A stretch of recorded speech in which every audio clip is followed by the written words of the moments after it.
2024-25 ನಮ್ಮ ಸರ್ಕಾರ ಬಂದ ಮೇಲೆ ಒಂದು ಮನೆನೂ ಕೊಟ್ಟಿಲ್ಲ. ಹಾಯ್ ಹಲೋ ನಮಸ್ತೆ, ನಾನು ರಾಜು ಅಷ್ಟೇ. ನೀವು ನೋಡ್ತಾ ಇದ್ದೀರಾ centre point Kannada YouTube channel. BR Patil Raju ಕಾಗೆಯವರು ಯಾವಾಗ ಸರ್ಕಾರದ ವಿರುದ್ಧ ಮುಗಿಬಿದ್ದು ವಸತಿ ಇಲಾಖೆಯಲ್ಲಿ ಗೋಲ್ಮಾಲ್ ನಡೀತಿದೆ, ವಸತಿ ಇಲಾಖೆಯಲ್ಲಿ ಯಾವುದೂ ಸರಿ ಇಲ್ಲ ಎನ್ನುವಂಥ ಆಪಾದನೆಯನ್ನು ಮಾಡಿದ್ರಲ್ಲ ಜಮೀರ್ ಅಹಮದ್ ಅವರ ಮೇಲೆ, ಆಗ ಮಂಡ್ಯ MLA ಆಗಿರುವಂಥ ರವಿಕುಮಾರ್ ಗಣಿಗ ಅವರು ಕೂಡ ಜಮೀರ್ ಅಹಮದ್ ಅವರ ಪರವಾಗಿ ಮಾತನಾಡುವ ಬರದಲ್ಲಿ ಸರ್ಕಾರದ ವೈಫಲ್ಯತೆಯನ್ನು ಬಿಚ್ಚಿಟ್ಟಿದ್ದಾರೆ. ಸರ್ಕಾರದ ಅತ್ಯಂತ ದೊಡ್ಡ ವೈಫಲ್ಯತೆಯನ್ನು ಬಿಚ್ಚಿಟ್ಟಿದ್ದಾರೆ. ಹಾಗಾದರೆ ರವಿ ಗಣಿಗ ಅವರು ಹೇಳಿದ್ದೇನು? ರವಿ ಗಣಿಗ ಅವರು ಯಾವ ಸರ್ಕಾರದ ವೈಫಲ್ಯತೆಯನ್ನು ಬಿಚ್ಚಿಟ್ರು? ಇವೆಲ್ಲವನ್ನು ನೋಡೋಣ. ಅದಕ್ಕಿಂತ ಮೊದಲು ಇಲ್ಲಿ ತನಕ ನಮ್ಮ ಚಾನಲ್ನ ಸಬ್ಸ್ಕ್ರೈಬ್ ಮಾಡಿಲ್ಲ ಅಂದರೆ ಈಗಲೇ ಸಬ್ಸ್ಕ್ರೈಬ್ ಮಾಡಿ, ಜೊತೆಗೆ ಕಾಮೆಂಟ್ಗಳ ಮುಖಾಂತರ ತಮ್ಮ ಅಭಿಪ್ರಾಯವನ್ನು ತಿಳಿಸಬಹುದು. ಎಸ್ ವೀಕ್ಷಕರೇ, ಕರ್ನಾಟಕದಲ್ಲಿ ಸಿದ್ದರಾಮಯ್ಯನವರ ಸರ್ಕಾರ ಬಂದು ಇದೀಗ 2 ವರ್ಷ ಕಂಪ್ಲೀಟ್ ಆಗಿದೆ. 2023ರಿಂದ ಸಿದ್ದರಾಮಯ್ಯನವರ ನೇತೃತ್ವದಲ್ಲಿ ಸರ್ಕಾರ ನಡೀತಾ ಇದೆ. ಸರ್ಕಾರದಲ್ಲಿ ಹೇಗಿದೆ ಅಂದರೆ, ಸರ್ಕಾರ ದೊಡ್ಡ ಬಹುಮತದೊಂದಿಗೆ ಬಂದರೂ ಕೂಡ ವಿರೋಧ ಪಕ್ಷದವಾದಂಥ BJP ಅತ್ಯಂತ ಸ್ಟ್ರಾಂಗ್ ಆಗಿ ಕಾಂಗ್ರೆಸ್ಸನ್ನು ಪ್ರತಿರೋಧಿಸುವ ನಿಟ್ಟಿನಲ್ಲಿ ವೈಫಲ್ಯತೆಯನ್ನು ಕಂಡಿದೆ. ಇದಾದ ನಂತರ ಸರ್ಕಾರವನ್ನು ಯಾರಾದರೂ ಬೈತಾರೆ, ಸರ್ಕಾರದ ವೈಫಲ್ಯತೆಯನ್ನು ಯಾರಾದರೂ ಎತ್ತಿಡ್ತಾರೆ ಅಂದರೆ ಅದು ಕಾಂಗ್ರೆಸ್ನ ಹಿರಿಯ ನಾಯಕರು. ಅದರಲ್ಲೂ BR ಪಾಟೀಲ್ ಅವರು ಪದೇ ಪದೇ ಸರ್ಕಾರದ ವೈಫಲ್ಯತೆಯನ್ನು, ಸರ್ಕಾರ ನಮಗೆ ಸವಲತ್ತನ್ನು ಕೊಡ್ತಿಲ್ಲ, MLA ಫಂಡನ್ನು ಸರಿಯಾಗಿ ರಿಲೀಸ್ ಮಾಡ್ತಿಲ್ಲ, ನಮ್ಮ ಕ್ಷೇತ್ರಗಳಿಗೆ ಅನುದಾನ ಕೊಡ್ತಾ ಇಲ್ಲ ಅಂತ ಪದೇ ಪದೇ ಮಾತನ್ನು ಹೇಳ್ತಾ ಇದ್ರು. ಮೊನ್ನೆ ಕೂಡ BR ಪಾಟೀಲ್ ಅವರು, ನಾನು ಸರಿಸುಮಾರು 950 ಮನೆಗಳಿಗೆ ನಾನು ಅರ್ಜಿಯನ್ನು ಸಲ್ಲಿಸಿದ್ದೆ, ಅಥವಾ ನಮ್ಮ ಬೆಂಬಲಿಗರು ಅರ್ಜಿಯನ್ನು ಸಲ್ಲಿಸಿದ್ರು, ಆದರೆ ನಮ್ಮ ಬೆಂಬಲಿಗರು ಯಾವುದೇ ಒಂದು ಮನೆ ಕೊಟ್ಟಿಲ್ಲ ಎನ್ನುವಂಥ ಬಿಗ್ ಸ್ಫೋಟಕ ಮಾಹಿತಿಯನ್ನು ಬಿಚ್ಚಿಟ್ಟು ಇದೀಗ ಕರ್ನಾಟಕ ಸರ್ಕಾರಕ್ಕೆ ಒಂಥರ ಮುಜುಗರನ್ನು ಉಂಟು ಮಾಡಿದ್ರು. ಮತ್ತು ಅವೆಲ್ಲ ಆಪಾದನೆ ಕೂಡ ಜಮೀರ್ ಅಹಮದ್ ಅವರ ಮೇಲೆ ಬಂದಿತ್ತು. ಯಾಕಂದರೆ ಅವರು ವಸತಿ ಇಲಾಖೆ ಸಚಿವರಾಗಿದ್ದಾರೆ. ಹಾಗಾಗಿ ಯಾವುದೇ ಒಂದು ಮನೆಯನ್ನು ಸ್ಯಾಂಕ್ಷನ್ ಮಾಡಬೇಕಂದ್ರೆ, ಯಾವುದೇ ಒಬ್ಬ ಗ್ರಾಮ ಪಂಚಾಯತಿಗಳಿಗೆ ಇಷ್ಟಿಷ್ಟು ಮನೆಯನ್ನು ಸ್ಯಾಂಕ್ಷನ್ ಮಾಡಬೇಕಂದ್ರೆ ಒಂದು ಮನೆಗೆ ಇಷ್ಟಿಷ್ಟು 5,000 ರಿಂದ 10,000 ಸರ್ಕಾರಕ್ಕೆ ಕೊಡಬೇಕಾಗತ್ತೆ, ಲಂಚವಾಗಿ ಕೊಡಬೇಕಾಗತ್ತೆ ಅನ್ನುವಂಥ ಆಪಾದನೆಯನ್ನು ಒಂದು ಆಡಿಯೋ ಮುಖಾಂತರ ವೈರಲ್ ಆಗಿತ್ತು. ಅದಕ್ಕೆ ತಕ್ಕದಾದಂತೆ ಸ್ಪಷ್ಟನೆಯನ್ನು ಕೊಟ್ಟಿದ್ರು. ನಾನು ಯಾವುದೇ ಹೈಕಮಾಂಡ್ ಯಾವುದೇ ನಿರ್ಧಾರವನ್ನು ಕೈಗೊಂಡ್ರೂ ಕೂಡ ನಾನು ಅದಕ್ಕೆ ಬದ್ಧನಾಗಿರ್ತೇನೆ ಮತ್ತು ನನ್ನ ತಲೆದಂಡವಾದರೂ ಪರವಾಗಿಲ್ಲ ಅನ್ನುವಂಥ ಸ್ಫೋಟಕ ಮತ್ತು ನೇರ ಮತ್ತು ನಿರ್ಧಾರವಾದಂಥ ಹೇಳಿಕೆಯನ್ನು ಕೊಟ್ಟಿದ್ರು. ಅದಕ್ಕೆ ಪೂರಕವಂತೆ ರಾಜು ಕಾಗೆ ಅವರು ಕೂಡ ಸರಿಸುಮಾರು 25 ಕೋಟಿಯ ವ್ಯವಹಾರದಲ್ಲಿ 13 ಕೋಟಿಯ ಸ್ಯಾಂಕ್ಷನ್ ಆಗಿದೆ, 12 ಕೋಟಿ ನನಗಾಗಿಲ್ಲ, ಹಾಗೆ ಅನ್ನುವಂಥ ಒಂದು ಮಾತನ್ನು ಕೂಡ ಆಡಿದ್ರು. ಅದರ ಜೊತೆಗೆ ಮೊಣಕಾಲ್ಮೂರು MLA ಆಗಿರುವಂಥ NY ಗೋಪಾಲಕೃಷ್ಣ ಅವರು ಕೂಡ ನನಗೊಂದು ಕಟ್ಟಡ ಕಟ್ಟಿಸ್ಲಿಕ್ಕೆ ಆಗ್ತಿಲ್ಲ, ಒಂದು ಚರಂಡಿ ಕಟ್ಟಿಸ್ಲಿಕ್ಕೆ ಆಗ್ತಿಲ್ಲ ಎಂದು ಹೇಳೋದ್ರ ಮುಖಾಂತರ ಸರ್ಕಾರದ ಒಂದು ದೊಡ್ಡ ವೈಫಲ್ಯತೆಯನ್ನು ಜನರ ಮುಂದೆ ತೆರೆದಿಟ್ಟಿದ್ರು. ಇದೀಗ ಸರ್ಕಾರದ ಪರವಾಗಿ ಮಾತನಾಡಲಿಕ್ಕೆ ಹೋಗಿ, ಅದರಲ್ಲೂ ಜಮೀರ್ ಅಹಮದ್ ಅವರ ಪರವಾಗಿ ಮಾತನಾಡಲಿಕ್ಕೆ ಹೋಗಿ ಮಂಡ್ಯದ MLA ಆಗಿರುವಂಥ ರವಿ ಗಣಿಗ ಅವರು ಕೂಡ ಸರ್ಕಾರದ ಮತ್ತೊಂದು ವೈಫಲ್ಯತೆಯನ್ನು ತನಗರಿವಿಲ್ಲದಂತೆ ಇದೀಗ ಜನರ ಮುಂದೆ ಇಟ್ಟಿದ್ದಾರೆ.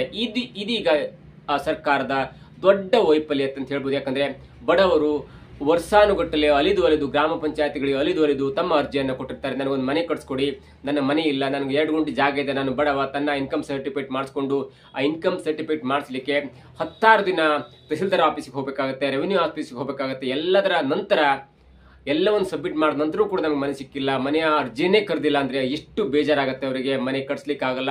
ಆ ಸರ್ಕಾರ ಕೊಡೋದು ಕೂಡ 1,25,000 30,000 ಕೊಡುತ್ತೆ, ಅದು 4 ಕಂತಲ್ಲಿ ಕೊಡಬೇಕು, ಅಲ್ಲಿ ಸ್ವಲ್ಪ ಹಣ ಲಂಚವಾಗಿ ಕೊಡಬೇಕು. ಇವೆಲ್ಲದರಿಂದ ಜನರು ಬೇಸತ್ತು ಹೋಗಿರ್ತಾರೆ. ಆದರೂ ಪರವಾಗಿಲ್ಲ, 1 ಲಕ್ಷ ಎಲ್ಲಿಂದು ಅರೇಂಜ್ ಮಾಡಿಬಿಡ್ತೇನೆ, ಯಾವುದೋ ಚಿಕ್ಕ ಪುಟ್ಟ ಚಿನ್ನ ಅಡವಿಟ್ಕೊಂಡು ಏನೋ ಮಾಡ್ತೇನೆ, ಒಂದು 2-2.5 ಲಕ್ಷದಲ್ಲಿ ಒಂದು 2 ಕೋಣೆ ಇರುವಂಥ ಒಂದು ಮನೆಯನ್ನು ಕಟ್ಸ್ಕೋತೇನೆ ಅನ್ನುವಂಥ ಆ ಹಂಬಲಕ್ಕೆ ಬಿದ್ದಿರುವಂಥ ಬಡ ಜನರಿಗೆ ಸರ್ಕಾರ ಏಟಿನ ಮೇಲೆ ಏಟು ಕೊಡ್ತಾನೆ ಇದೆ. 2023ರ ನಂತರ ಸರ್ಕಾರ ಬಂದ ನಂತರ ಯಾವೆಲ್ಲ ಬೆಳವಣಿಗೆ ಆಯಿತು ಎನ್ನುವುದನ್ನು ರವಿಕುಮಾರ್ ಗಣಿಗ ಅವರು ಎಳೆಯಾಗಿ ಬಿಚ್ಚಿಟ್ಟಿದ್ದಾರೆ. ಮತ್ತು ಆ ಬಿಚ್ಚಿಡುವ ಸಂದರ್ಭದಲ್ಲಿ ತನಗರಿವಿಲ್ಲದಂತೆ ಸರ್ಕಾರದ ವೈಫಲ್ಯತೆಯನ್ನು ಬಿಚ್ಚಿಟ್ಟಿದ್ದಾರೆ. ಹಾಗಾದರೆ ರವಿಕುಮಾರ್ ಗಣಿಗ ಅವರು ಹೇಳಿದ ಮಾತನ್ನು ಒಮ್ಮೆ ಕೇಳಿಸ್ಕೊಂಡು ಬರೋಣ ಬನ್ನಿ. 10,000 ಈಸ್ಕೊಳ್ಳೋಂಥ ದಟ್ಟ ದರಿದ್ರ ನಮ್ಮ ವಸತಿ ಸಚಿವರು ಜಮೀರ್ ಅಹಮದ್ ಅವ್ರಿಗಿಲ್ಲ. ಬೆಳಗ್ಗೆ ಎದ್ರೆ 10 ಲಕ್ಷ 20 ಲಕ್ಷ ದಾನ ಧರ್ಮ ಮಾಡ್ತು. ಒಂದು ಯಾರೋ ಪಾಪ ಆಪರೇಷನ್ ನೋಡಿದೆ, 30 ಲಕ್ಷ ರೂಪಾಯಿ ಕೊಟ್ಟಂತ ದಾನ ಶೂರ ಕರ್ಣ ಅಂಥವ್ರಿಗೆ 20,000 ರೂಪಾಯಿ ಇಸ್ಕೊಂಡ್ಬರ್ತಾರ? ಅಂತ ದರಿದ್ರ ನಮ್ಮ ಸರ್ಕಾರಕ್ಕೆ, ನಮ್ಮ ಅಧಿಕಾರಿಗಳಿಗೆ ಇಲ್ಲ. 1,25,000 ರೂಪಾಯಿ ಒಂದು ಮನೆ ಕಟ್ಕೊಳಕ್ ಕೊಡ್ತಾ ಇದೀವಿ. ಈಗ ಅದನ್ನ 3.5 ಲಕ್ಷಕ್ಕೆ ಮಾಡಬೇಕು ಅಂತ ಸರ್ಕಾರದ ಮುಂದೆ ಪ್ರಸ್ತಾವನೆ ಇದೆ. ಇದು ಸಮಸ್ಯೆ ಏನು ಅಂತ ಹೇಳಲ್ಲ ನಾನು ನಿಮಗೆ, ಯಾರು ಅದನ್ನ ಅರ್ಥನೇ ಮಾಡ್ಕೊಂತಲ್ಲ. 2024-25 ನಮ್ಮ ಸರ್ಕಾರ ಬಂದ ಮೇಲೆ ಒಂದು ಮನೆನೂ ಕೊಟ್ಟಿಲ್ಲ, 3.5 ಲಕ್ಷ ಕೊಡ್ಬೇಕಂತ. 2022-23ರಲ್ಲಿ ಆಯ್ಕೆ ಆಗಿದೆ. ಆಯ್ಕೆ ಆದಾಗ ಹಿಂದಿನ ಸರ್ಕಾರ ಯಾವುದೇದಿದೆ ಆ ಸರ್ಕಾರದ ಬೆಂಬಲಿಗರಿಗೆ ಅವ್ರು ಆಯ್ಕೆ ಮಾಡಿರ್ತಾರೆ. ಈಗ ನಮ್ಮ ಸರ್ಕಾರ ಬಂದಿದೆ, ನಮ್ಮ ಪಂಚಾಯತಿ ಮೆಂಬರು ಎಲ್ಲ ಏನ್ ಮಾಡ್ತಾನೆ, ಈಗ ನನ್ನ ಕ್ಷೇತ್ರದಲ್ಲೇ ಬಂದಿದ್ರು, ಅಣ್ಣ ಜನತಾದಳದವ್ರಿಗೆಲ್ಲ 150 ಮನೆ ಕೊಡ್ತಾವ್ರಣ್ಣ, ನೀನು ನಮ್ಮ ಸರ್ಕಾರ ಇದ್ದು ನಮ್ದೇನಣ್ಣ ಆಗ್ಬೇಕು ಅಂತ. ಆಯ್ಕೆ ಆಗಿರೋದು 2022ರಲ್ಲಿ. ಇವನೇನು ಅನ್ಕೊಳ್ತಾನೆ, ನಮ್ಮ ಪಂಚಾಯತಿ ಮೆಂಬರು ಅವ್ರ ಹತ್ರ ದುಡ್ಡು ಇಸ್ಕೊಂಡ್ಬಿಟ್ಟು ಅವ್ರಿಗೆಲ್ಲ 150 ಮನೆ ಕೊಟ್ಟಿರ್ಬೋದು ಅಂತ ಇವನ್ ಭ್ರಮೆ.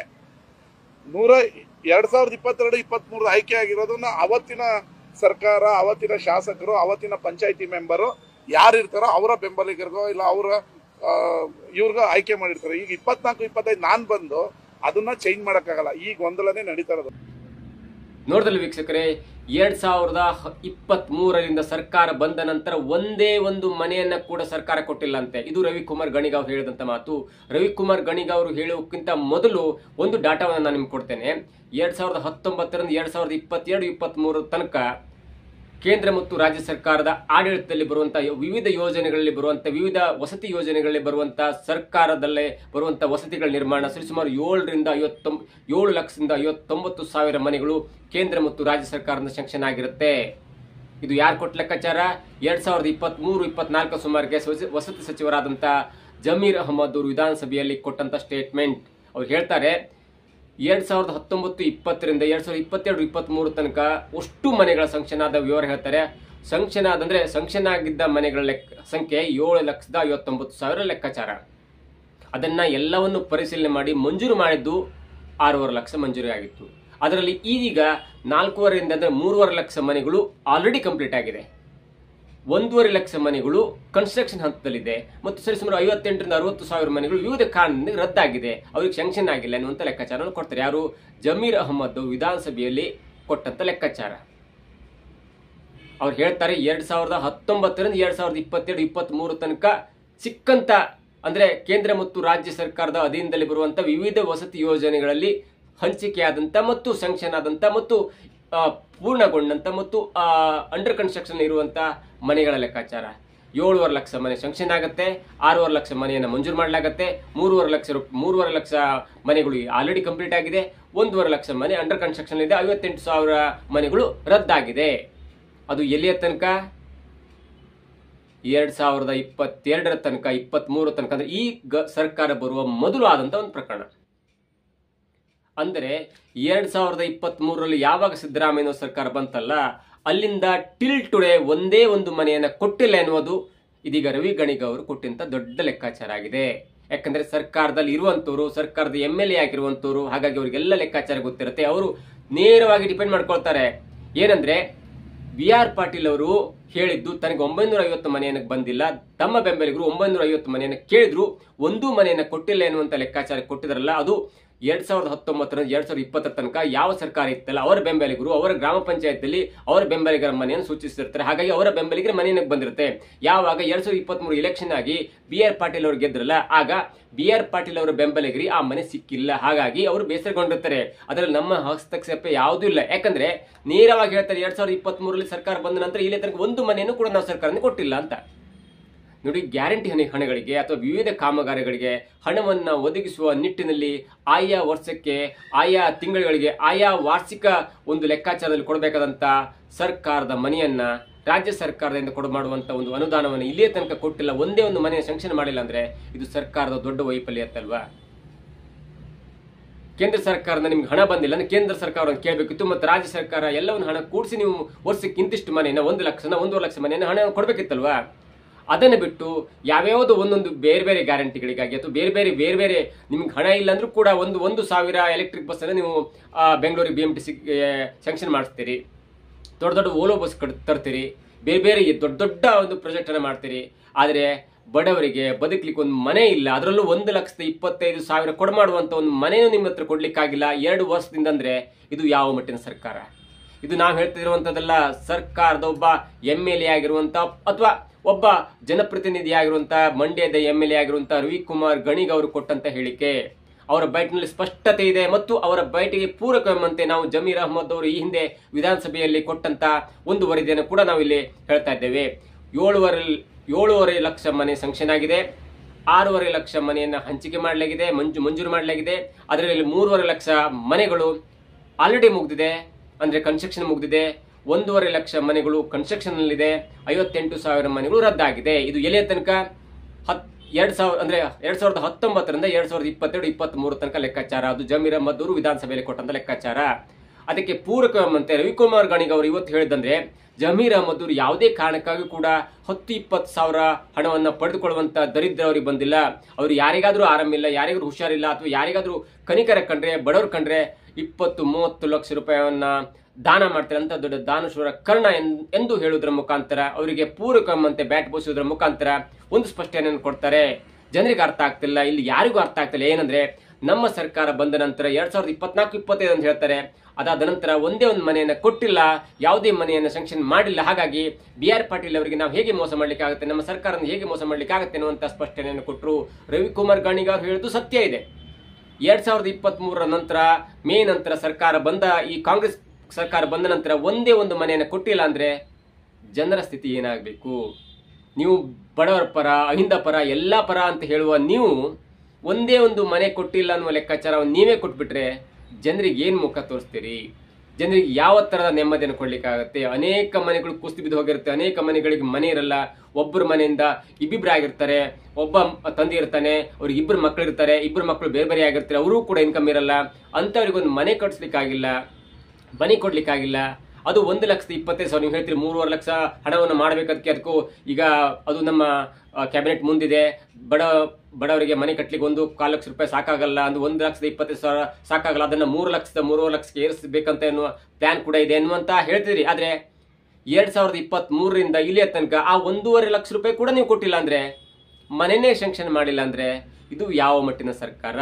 ಹೀಗೆ ಹೇಳೋದ್ರ ಮುಖಾಂತರ ರವಿಕುಮಾರ್ ಗಾಣಿಗ ಅವರು ಜಮೀರ್ ಅಹಮದ್ ಅವರ ಪರವಾಗಿ ಮಾತನಾಡ್ಲಿಕ್ಕೆ ಹೋಗಿ ಸರ್ಕಾರದ ಒಂದು ದೊಡ್ಡ ವೈಫಲ್ಯತೆಯನ್ನು ಜನರ ಮುಂದಿಟ್ಟಿದ್ದಾರೆ. ಈಗಲಾದ್ರೂ ಕೂಡ ಸರ್ಕಾರ ಎಚ್ಚೆತ್ತು ಆದಷ್ಟು ಬೇಗ ಎಲ್ಲ ಲಿಸ್ಟ್ಗಳನ್ನ, ಗ್ರಾಮ ಪಂಚಾಯತ್ ಲಿಸ್ಟ್ಗಳನ್ನ ತರಿಸಿಕೊಂಡು ಅಲ್ಲಿ ಸ್ವಲ್ಪ ಪಾರದರ್ಶಕತೆಯನ್ನು ಮೇಂಟೈನ್ ಮಾಡಿ ಮತ್ತೊಂದು ಲಿಸ್ಟ್ ತೆಗೆದುಕೊಂಡ್ರೂ ಪರವಾಗಿಲ್ಲ, ಅತ್ಯಂತ ವೇಗವಾಗಿ, ಈಗ ಮಳೆಗಾಲ ಇದೆ, ಮಳೆಗಾಲ ಮುಗಿದು ಅಕ್ಟೋಬರ್ ವೇಳೆಗೆ ಅತ್ಯಂತ ವೇಗವಾಗಿ ಬಡಬಗ್ಗರಿಗೆ ಅಥವಾ ಕೆಳ ಸಮುದಾಯದವರಿಗೆ, ಆರ್ಥಿಕ ಹಿನ್ನಡೆಯನ್ನು ಅನುಭವಿಸುವಂತವರಿಗೆ, ಜಾಗ ಇದ್ದವರಿಗೆ ಮನೆಯನ್ನು ಕೊಡಬೇಕು, ಮನೆಯನ್ನು ಕೊಡಿಸ್ಕೋಬೇಕು. ಮತ್ತು ಅವರಿಗೆ ಎಷ್ಟು ಹಣ ಬೇಕಲ್ಲ, 1.5 ಲಕ್ಷ ರೂಪಾಯಿ ಅಥವಾ 1,20,000 ಹಣವನ್ನಾದ್ರೂ ಬಿಡುಗಡೆ ಮಾಡಿದ್ರೆ ಅವರು ಚಿಕ್ಕ ಪುಟ್ಟ ಗುಡಿಸಲಾದ್ರೂ ಕಟ್ಸ್ಕೊಳ್ಬಹುದು. ಇಲ್ಲ ಅಂದಿದ್ರೆ ನಿಮ್ಮ ಸರ್ಕಾರ ಅದು ಏನೇ ಸಾಧನೆ ಮಾಡಿದ್ರು ಕೂಡ, IT-BT ಸಿಟಿ ಆಗಿರ್ಬೋದು ಅಥವಾ ಬೆಂಗಳೂರನ್ನ ನೀವು ಅದೇನೇ ದೊಡ್ಡ ಆರ್ಥಿಕ ವ್ಯವಸ್ಥೆಯ ಒಂದು ಕೇಂದ್ರ ಬಿಂದುವಾಗಿ ಮಾಡಿದ್ರು ಕೂಡ ರಾಜ್ಯದ ಮೂಲೆ ಮೂಲೆಯಲ್ಲಿ ಜನರು ಬಡತನದಿಂದ ಬಳಲ್ತಾ ಇದ್ದಾರೆ.